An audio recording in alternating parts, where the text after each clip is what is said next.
Man prieitą kartą kažkas sakėt, oi, tu nekūrenk tų dujų mašinos, sakyk, tau mašin su dujom. O kudė turėt man tos dujus tu užsidegti, aš nesprantu. Tai pas man jau ir čia dujų, aš jau tas dujus automatiškai atsikūrent. Kudė da turėtų bagažinė tos dujus užsidegti. Kokiu būdą nors gali užsidegti? Jeigu pas man nuliova dujų aparatūra, nu, įsivaizduokiam, kad nuliova. Pas man ir benzino baksi ir ne tik dujų baks. Kodėl benzins negali užsidegti?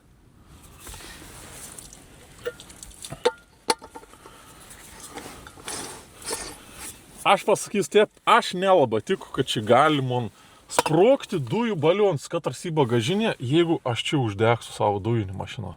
Nesąmonė. Nu, pripažinkit, kad nesąmonė.